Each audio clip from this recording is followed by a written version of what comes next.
Coucou, c'est Logan, et oui, aujourd'hui je suis tout seul, on va refaire des petites vidéos solo. Si vous validez ce genre de petites vidéos que je faisais à l'ancienne, mettez des pouces, j'aime, mettez des commentaires, hein, comme dans basket ou n'importe quoi, mettez un max de com. Là on parle de Russell Westbrook, restez connectés.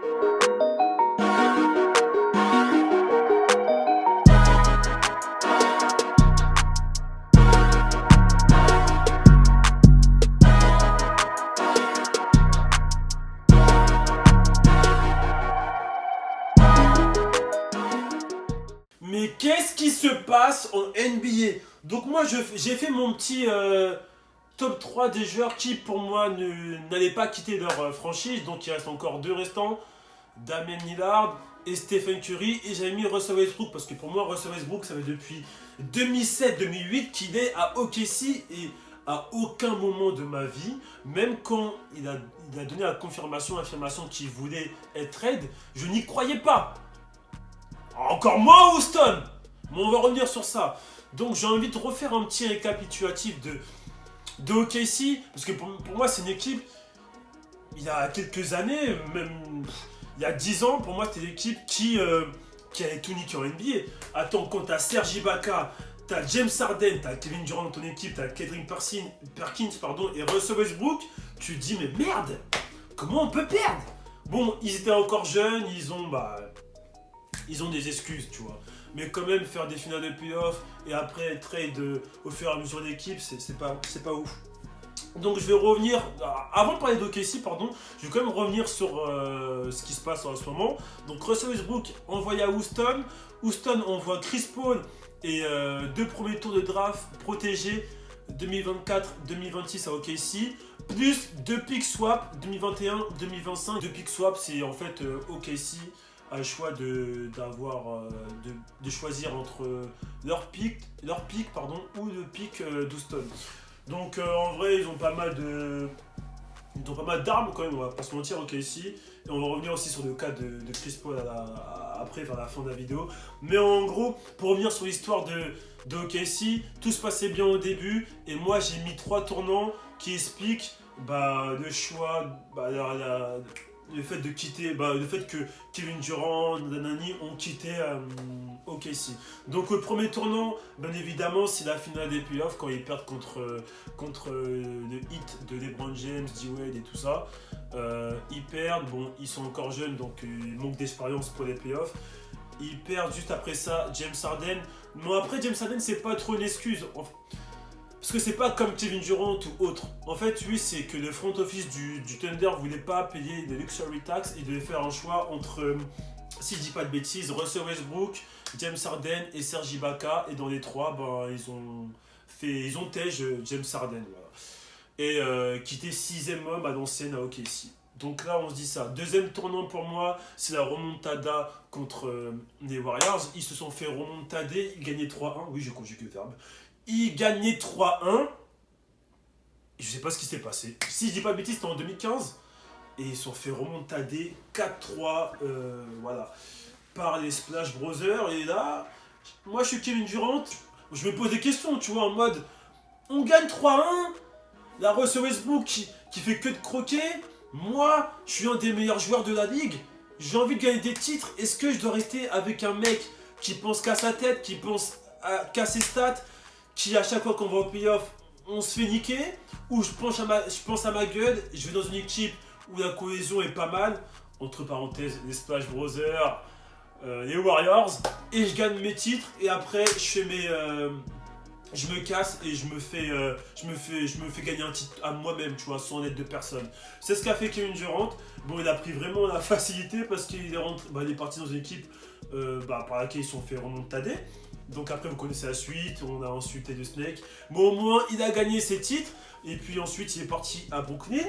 Et ensuite, là on se pose des questions sur Russell Westbrook. Là on se dit, est-ce que c'est vraiment perturbateur de l'équipe? Parce qu'on sait que c'est un mec qui grogne beaucoup. Parce que selon Kevin Durant, c'est à cause de Russell Westbrook qui est parti. Parce qu'il cassait trop la tête. Voilà, on va faire clair et net, il cassait trop la tête. Donc là on s'est dit, ouais, Kevin Durant il en fait un peu trop. Vous connaissez la suite, Paul George arrive, au début c'est un peu dur, après au fur et à mesure ça commence à aller bien. Et cette saison franchement, ils ont fait le taf.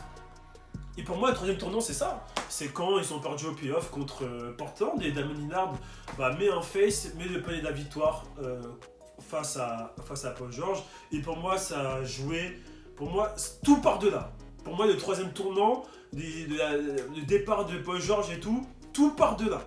Il a pris l'opportunité de jouer avec Kawhi. Kawhi l'a appelé. Ils sont partis là-bas. Ils ont fait leur truc. Là, ils sont chez les Clippers. Mais je me dis, les gars, que si s'ils avaient gagné face à Portland, je pense que Paul George serait resté à OKC. Je serais resté à OKC, j'aurais fait mes preuves. Ok, on gagne Portland. Peut-être qu'ils auront battu en finale de conf les Warriors et peut-être perdre à Toronto. Bon, je sais pas, je dis plein de conneries, mais au moins, s'ils avaient gagné Portland, je vous jure qu'à 90% que Paul George reste à OKC.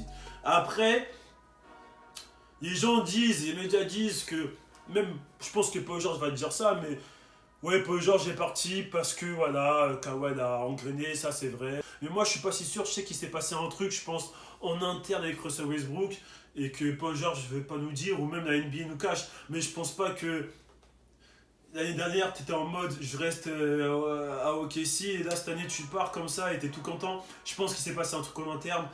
Anyway, pour moi, c'est ça. Et même, je vais vous dire un truc, hein. L'un des potes de Kevin Durant qui travaille qui est ambassadeur de sa marque, de Kevin Durant, qui s'appelle Randy Williams, il a clashé Russell Westbrook sur Instagram. Donc je vous lis un peu. Personne ne veut jouer avec Russ. Tout le monde blâme tout le monde, sauf lui à propos de la chute du Thunder. Les gens confondent le mauvais basket et la loyauté. Russ ne pense qu'à lui. Il s'inquiète plus des stats que de jouer au basket pour gagner. Chacun peut dire ce qu'il veut, mais les propriétaires et les GM de la NBA connaissent sa réalité, ce Russell Westbrook et son style de jeu. C'est un peu ce que je disais. Donc les fans peuvent dire ce qu'ils veulent, mais il faut aller de l'avant vers l'avenir. OKC devra échanger Russ et il devra devenir un meilleur coéquipier. Il peut garder cette intensité et cette compétitivité, mais la réalité est là. Personne ne veut jouer avec lui. Donc maintenant, répondez-moi en commentaire sur ce que vous en pensez de ce qu'a dit le proche de Kevin Durant. Il n'a pas tort, et je rejoins un peu, c'est ce que je vous ai dit. Je pense que le départ de Kevin Durant et Paul George, plus Paul George, je pense qu'il y a un truc en interne avec Russell Westbrook, mais qu'on ne sait pas. On passe donc à la suite. Hein. Que dire de ce transfert ? Là, c'est mon avis, hein. Vous n'êtes pas obligé d'être d'accord avec moi, mais que dire de ce transfert ? Donc, je vais faire un peu les avantages et les inconvénients. Les avantages, que Westbrook joue à Houston, il y en a quand même, mais là, j'ai trouvé plus d'inconvénients, alors que moi, je suis un mec qui valide quand même ce duo, mais j'arrive pas à trouver vraiment j'arrive pas à voir l'évolution en fait. Je comprends pas pourquoi tu t'enlèves Chris Paul et tu mets Russell Westbrook. Enfin, je vois pas où est l'évolution, mais on va quand même revenir. Vous me répondez en commentaire si vous n'êtes pas d'accord avec moi. Alors, Russ et Harden, déjà, ils sont contents de se retrouver. Il faut savoir que là, c'est les avantages. Et c'est des potes. Donc, déjà, il y a de la cohésion, déjà, on se dit. Ils ont déjà joué ensemble, donc comme je vous ai dit, à OKC. Harden et Westbrook, depuis la saison 2016-2017, c'est 133 triple-double cumulés. Donc là, on se dit, c'est quand même, pour moi, les deux joueurs qui ont la pêche, les deux joueurs de la ligue qui ont la pêche, qui ont la dalle, parce qu'ils n'ont plus rien à perdre, frère. Westbrook, il a 30 ans. Harden, je sais pas à quel âge, peut-être un peu plus jeune ou plus vieux, je sais pas du tout. Donc là, ils n'ont plus rien à perdre, ils n'ont jamais gagné les playoffs. Et c'est des joueurs qui ont déjà été MVP. C'est des joueurs qui font des triples-doubles. Ils n'ont rien à perdre. Donc si ils assemblent leurs forces, ça peut donner que du plus. Et pourquoi pas viser la finale de conférence cette année, tu vois ? Pourquoi pas ? Je continue. Comme j'ai dit, c'est deux MVP qui jouent bien. Aussi avec des pivots, parce qu'on sait que le duo Russell Westbrook et Steven Adams, c'était un duo qui était magistral. On voit quand même si c'est un croqueur Russell Westbrook, on voit qu'il les dépasse, qu'il cherchait quand même Steven Adams. Et pareil pour James Harden, c'est un mec qui aime bien jouer les pics avec Clint Capella. Donc sur ce niveau, j'espère que Russell Westbrook va s'adapter avec Clint. Si Clint Capella reste, parce que On sait qu'en NBA ça peut aller vite, mais je pense qu'il va rester. Mais s'il reste, c'est parfait. Je pense que ça peut faire un putain de trio et des pics qui vont être vraiment incroyables. À voir. Ensuite, Harden pourra parler avec Russ, lui dire de faire des passes. Parce que c'est l'équipe à James Harden. Donc James Harden, il va pas. Lui, il s'en fout, les gars. Harden, c'est Houston.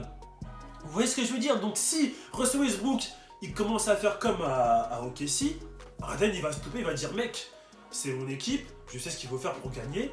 Bon, même si il sait pas trop. Enfin, si il sait, mais il sait comment jouer avec Russell Westbrook. Donc si Russell Westbrook, il commence à croquer, Harden va lui dire, mec, fais des passes. Mec, fais ci, fais ça. Tu veux gagner un titre? Écoute-moi, je connais mes joueurs, je connais mon équipe. Fais ça et je te jure que tu vas gagner. Donc je pense qu'il va lui donner un peu des tips, qu'il va lui dire, il va lui donner des missions un peu comme Mike D'Antoni, l'entraîneur. Donc je pense que Mike D'Antoni et James Harden vont donner des petites missions à Russell Westbrook pour qu'il fasse le taf. Parce que là, c'est pas l'équipe de Russ.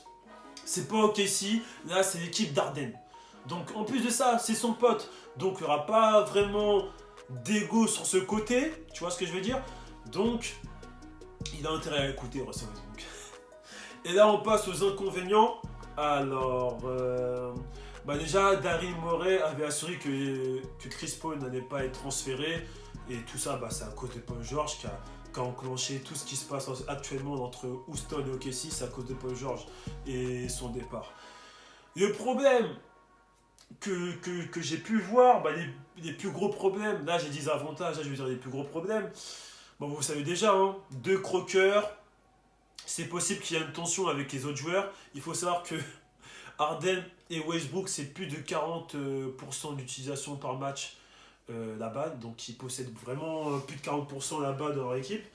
Je parle des deux, hein. Donc là, comment ils vont faire? Comment tu peux jouer avec eux?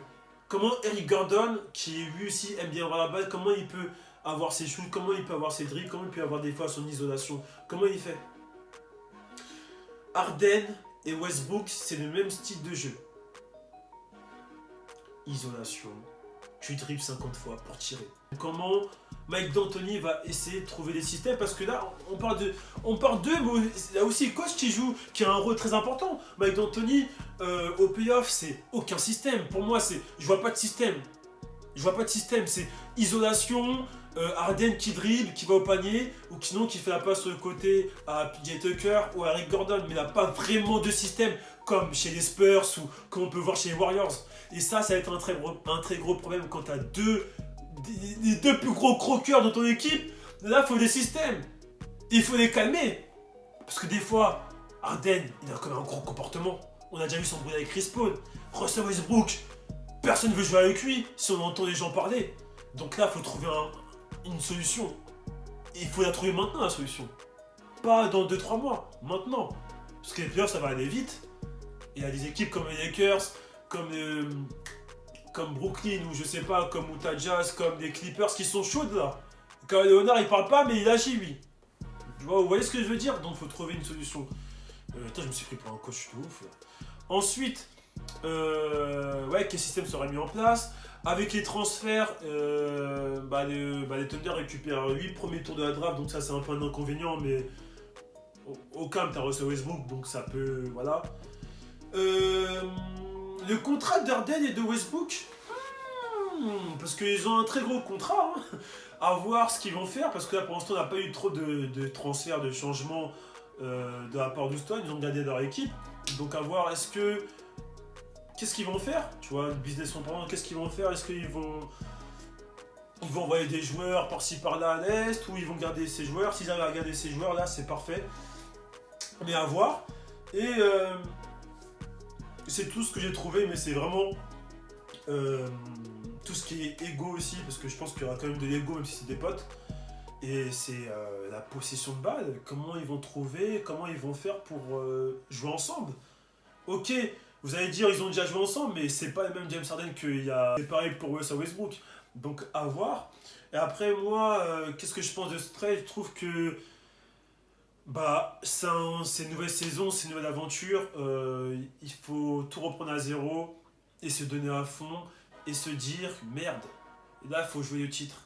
Là j'ai fait cette équipe, ok, j'ai appelé Russell Westbrook, je lui ai dit là les gars, mon gars je veux un titre, on se donne à fond pour avoir un titre et on fait tout pour l'avoir. On n'a aucune bague, on a été MVP, on a fait des records de malade, que ce soit dans les points, dans les triples doubles. C'est super beau à voir dans ton palmarès, mais le plus important c'est la bague, donc on se donne à fond. Et je pense que là ils vont tout donner cette année. Et il y aura de la concurrence à l'ouest. Donc pour moi, ils ont tout à prendre. Et voilà, c'est tout ce que j'ai à dire. Ensuite, moi, ce serait moi, j'aurais bien vu à Miami, tu vois. Bah, c'est dommage, j'aurais bien vu un bon duo Jimmy Butler. Et tu mets à OKC, tu mets qui tu mets Winslow et Dragic, tu vois. J'aurais bien vu ce genre de transfert. Surtout qu'avec l'entraîneur quand même qui a entraîné comme Dwayne Wade, Eric Spoelstra, il a quand même entraîné Dwayne Wade, Chris Bosh, LeBron James, donc ça, je pense que ça aurait été lourd de voir un petit Jimmy Butler, Russell Westbrook. Après, à voir ce que ça donne. Je reste optimiste parce que c'est quand même beau à voir sur le papier. Westbrook et Harden ensemble, les deux meilleurs scoreurs presque de la ligue, donc à voir ce que ça donne. Mais moi, personnellement, j'aurais kiffé le voir à Miami, même ça aurait donné un petit coup de pouce à l'Est. Et on parle de stratégie, ça aurait été plus facile de se qualifier à l'Est qu'à l'Ouest. Et je dis pas que l'Est, ils sont nuls, hein. Bien au contraire, des équipes de malades. Mais ils ont plus de chances d'être loin à l'Est pour les playoffs qu'à l'Ouest. Ensuite, voilà, c'est mon point de vue. Pour Chris Paul, je pense que OKC va le couper, qu'il va peut-être partir à Miami, ça reste à voir. Mais en tout cas, où va jouer Chris Paul? Va-t-il rester à OKC? Répondez en commentaire. Là, c'était vraiment ce que je pensais de cette trade. Je pense que ouais, faut prendre ses couilles et c'est ce qu'ils ont fait à Houston. Maintenant, miskin un peu Chris Paul pour lui. J'espère que tout va bien se passer dans sa saison pour lui. Qu'on rappelle qu'il est quand même vieux, hein, et qui a un très gros contrat et qui n'a jamais gagné des playoffs. Donc ce serait beau de le voir dans une équipe qui joue des playoffs. Donc moi, c'est tout ce que je pensais de ce transfert. Putain, ma voix elle s'est baissée d'un coup. Et on se retrouve pour une nouvelle vidéo. C'était Logan. Au revoir.